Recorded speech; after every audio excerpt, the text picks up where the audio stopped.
Kumlan and a Black Gemara. Today's daf is daf Lamaches. This is the Gemara for Shabbos Nachmu. So we're up to the Mishnah, daf Lamaches Amad Aleph. So the Mishnah. Naira shenis arsa v'nisgasha.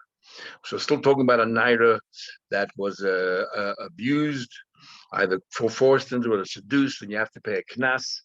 What happened is this naira was engaged and divorced, and she was still a psula. Is Rabbi Yosi Haglila Aimer? Rabbi Yosi Haglila says that ein laknas, that if once she was engaged, she forfeits her knas.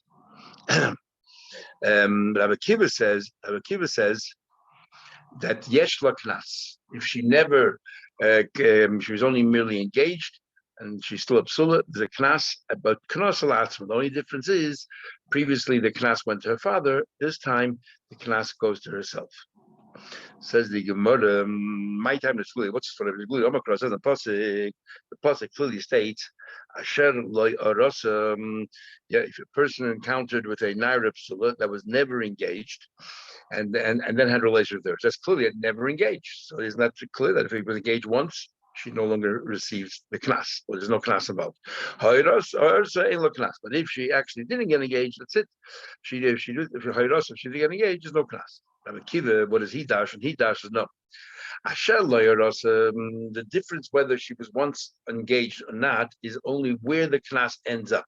When we say knas ends up with her father if she was never engaged, La'avina goes to her father. If she was engaged once, as long as she's still a psula, it goes to herself.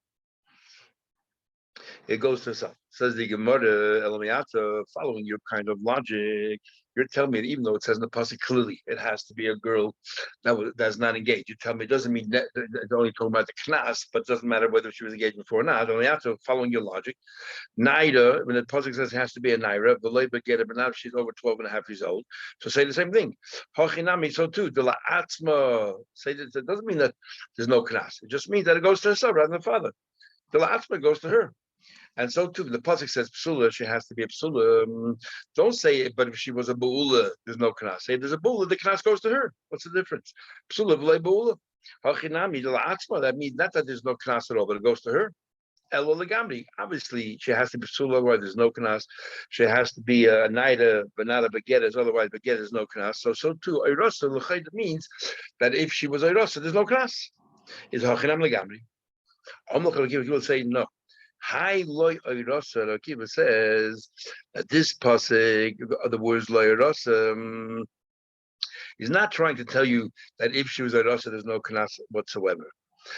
And we need it for another drasha for something else. What is that? Because the time of the Braisa, prat. So according to Rabbi Yosi, he can teach you a naira shenis arsa v'nisgasha. If she once was engaged, shein lo knas, there's no longer knas. Even though she's still psula, there's no longer knas. Rabbi Yosi comes to give it, says no, yesh lo knas. There is a knas. Uknas alavia. This Braisa argues with our Mishnah, and our Mishnah Kiva said the knas goes to her, and the Braisa said the knas actually goes to her father, even though she was already engaged once. Now, and what's the logic? If she was already engaged once, the pasuk clearly says that she was not engaged. So the Gemara here continues, but the nice and it makes sense in logic.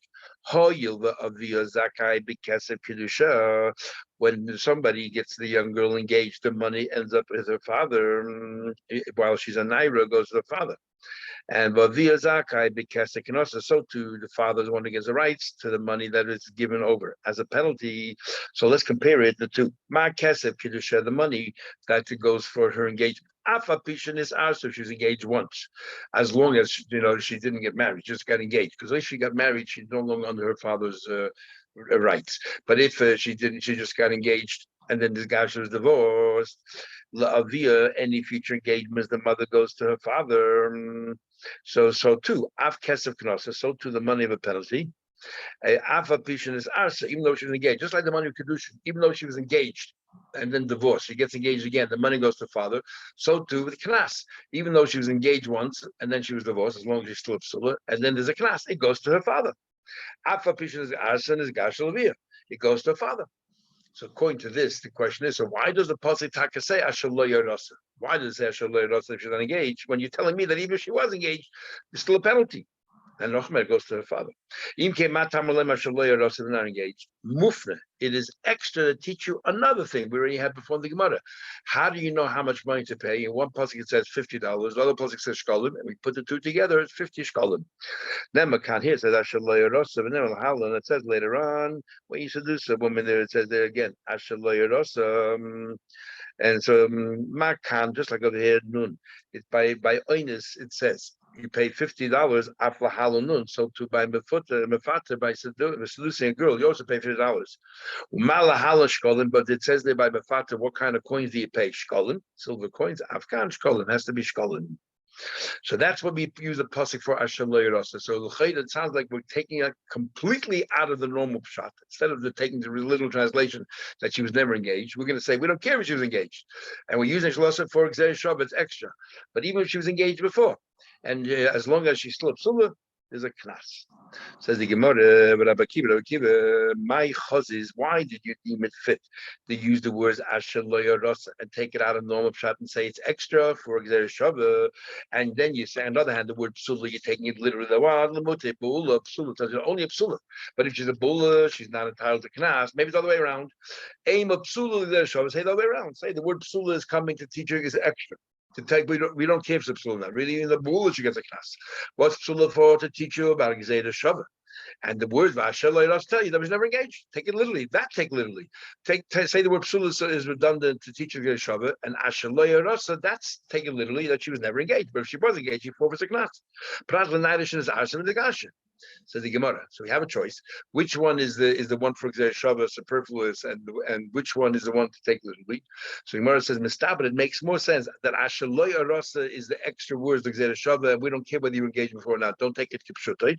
Sharani koideba, because I can still call her Naida Psula. Because I don't care if she's engaged, as long as she's still a Naida Psula, what we take literally is the Psula. As long as we can still refer to her as a Psula, she gets her knas. No matter who said, maybe the other way around. Adirabba. Let's say that the word Hashem lo yirasa is to take it literally. She was never engaged, but the word psula is superfluous for Gzei Shav. Gzei Shav. Sharei nekayda Hashem lo yirasa. As long as she was never engaged, good enough. She gets a knas. Says the Gemara, we have two choices. Which one we can take literally, which one we're not. It makes more sense. Mistabra. It makes more sense that psula we should take literally. Because Hayishtana Gufa, if she's no longer a psula, she physically, physiology changed. Her body, therefore, is changed. It's no longer a psula.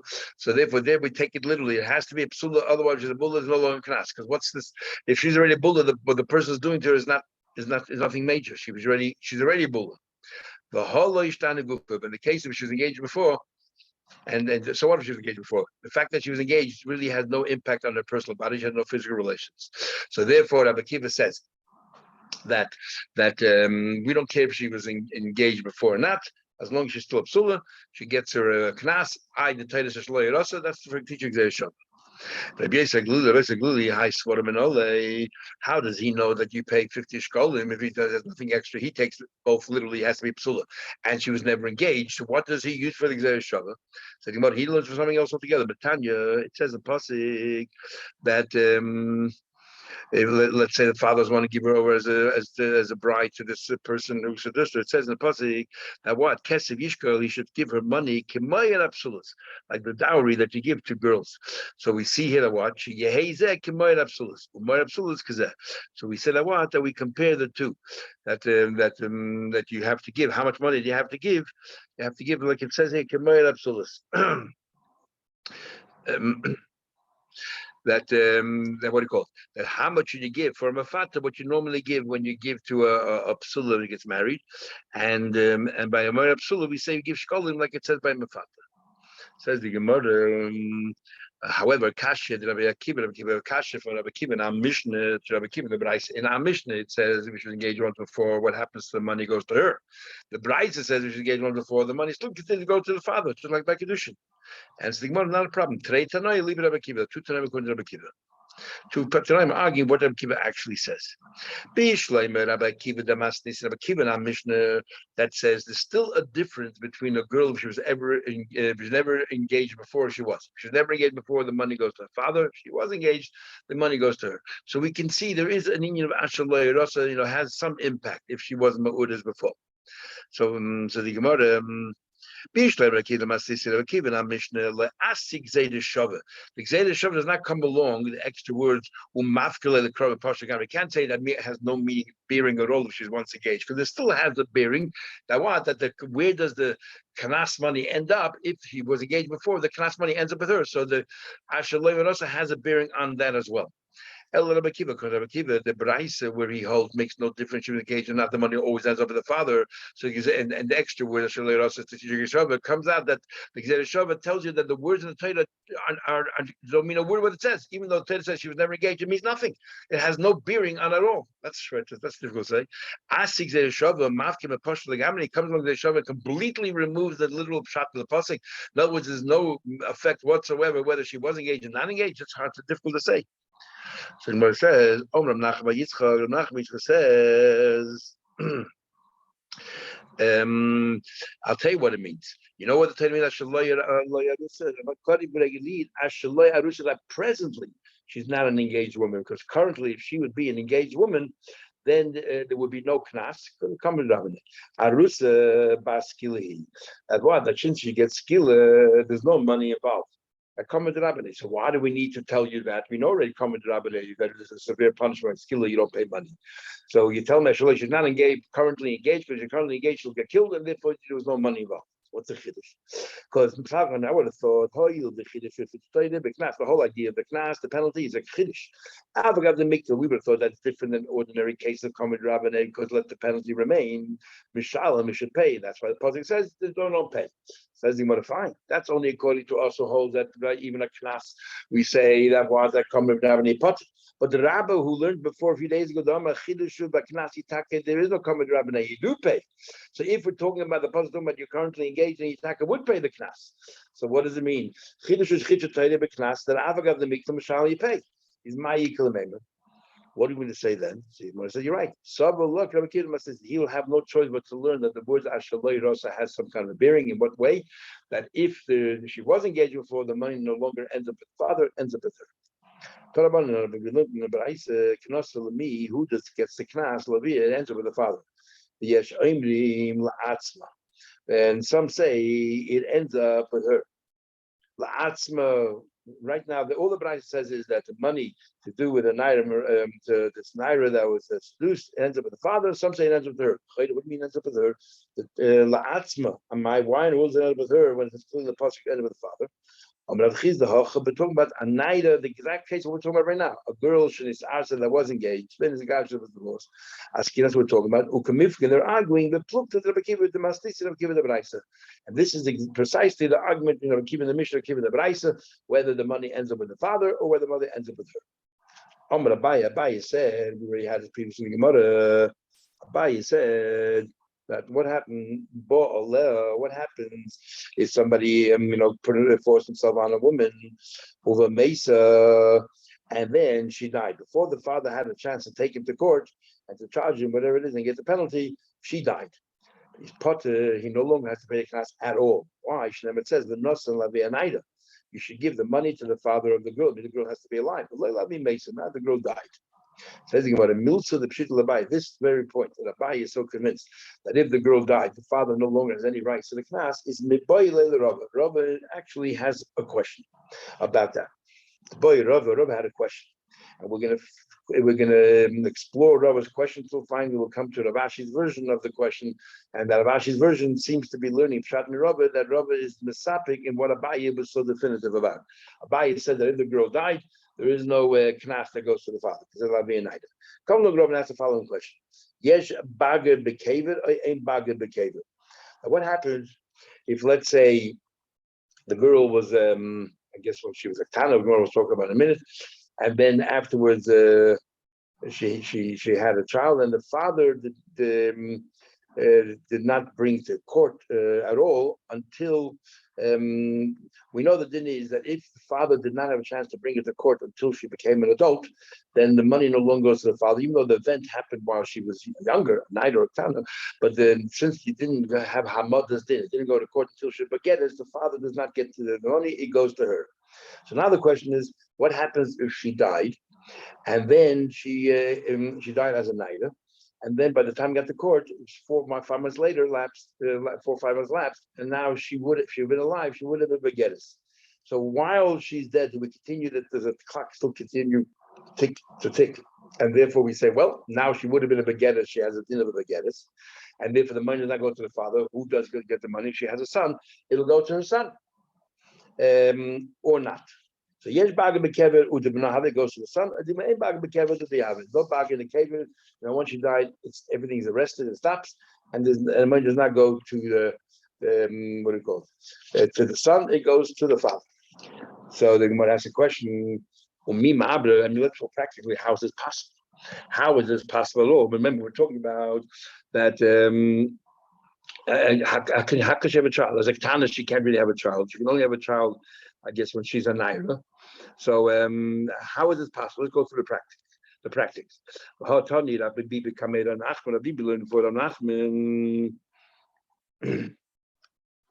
talking about how is it possible for her to have a son and there should be a class. We learned that 3 women are allowed to be able to have a tashmish, can have contraception. They can use material Eluhain, because the problem is you're destroying the seed of your husband, but these 3 women are allowed to Eluhain because it poses danger to them. Tana, a minor, Mubedes, if she's pregnant, Umanika, if she's a nursing mother, and more explains. Tana, a minor, Shematis Abed, if she falls pregnant while she's a minor, with Thomas, she could very well die during the pregnancy. So therefore we see that you have to put a moich Mubedes, if she's pregnant already, Shematas Ubresandal, she might have another child. Rashi seems to learn, he learns a few places that it's possible to fall pregnant the second time while you're pregnant the first time. And so therefore it's possible that the second baby will flatten like a sandal, kind of a fish that has no face, and completely flatten the other baby, so it's posing a danger to the fetus. And the third one is Benika. If the nursing mother, maybe she'll wean off her son because she falls pregnant, she might lose her milk. Basic Tana, what's the age of Tana that we say that you have to be careful and you have to use contraception? That year between 11 and 12 is when you have to be careful. And why is that? Under 11, when I word at all, she's not going to give birth. She can't fall pregnant. And over 12, there's nothing wrong if she falls pregnant. She's not endangering her life. But yes, I came. But older than that, doesn't matter. Give it a minute. Come to the they say that they say that Achazu, I don't care if she's 11 years old or 12 years old, Mishameshes Kedarka, she can just have normal relations. Continues. I mean, the Eibishter will take care of them because it's not that dangerous. It says, Shem Hashem, the Eibishter takes care of all kinds of the fools. As long as it's not too dangerous, you can't just rely on that and say, I'll put my life in danger. But this is not that dangerous, so therefore, we'll rely on Shem Hashem. Now, so therefore, since she cannot have a child, she won't have a child before she's 12 years old. So how can it be that while she's a Naira, she should already have a child? And we're telling me that she died. She died while she was a Naira, and then she became a Begeris in the cave. And the question is, if she died, that means she had to give birth to the child before she died. If she gave birth, and she couldn't have fall pregnant before she was 12 years old. So how in the world could she have a child while she's a Naira? Remember, the whole period of Naira is 6 months. You can tell me the Abra, she Naira, she felt pregnant when she's a Naira, but leading she Naira, she gave birth, she's a Naira. She said, yeah, in other words, the Naira can go on for a while. Says, what are you talking about? She said, the entire period of Benaida is only 6 months. So how can you fall pregnant and give birth within those 6 months? Shmuel said, hey, Benaida, the back is 6 months. If you can tell me that that maybe there's no less than 6 months, but maybe it can last for longer than 6 months. It can be. It's clearly Ella. It only goes for 6 months. It doesn't go any longer than 6 months. From when she reaches puberty, she has 6 months before she reaches adulthood. Ella, so must be, this is what the Rebbe's question was. That not Yesh Baga Bekeva, there is no son. The question is only whether there is a class that goes to the father. Yes, Baga Bekebe, if she's a naira when she died, by the time they got to the court case, a month later, she's already begettis. So therefore, she's a begettis, and there's no class to the father, but there's no class to anyone else. There's no class to all. Ideal ain't Baga Bekebe. She died as a naira, even though the court case took place a few months later. She's still a naira, and therefore the money goes to the father. The paka of it, the father does not need his class. That's the question. Okay, comes along Marba Rashi. Marba Rashi comes along and says, "Boila, this is how we learn the question. Misa oise bagras. Does Misa do the same thing as bagras does? So the question is not she died as a naira and then whether she continues, the clock ticks away and she becomes a begeris while she's dead, and therefore does the class get forfeited or not. We're talking about it here that she died as a naira. And the question is, just like bagris, not that she becomes begeris, just like bagris, if she becomes an adult, and when she's alive, we say there's no more money to the father.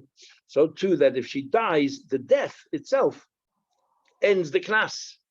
In other words, that which Abaye said clearly, that if she died, there's no longer a knas because it says Lavia Naira, Lavia Mes. That was the Rava's question. Do we say that or not? Do we say that it ends the knas or not? So, what do you call it? Misa oisa bagris, ein oisa bagris. Teku, we remain with a question on that. Okay, we'll stop over here. We'll continue tomorrow in Mitzvah Shem.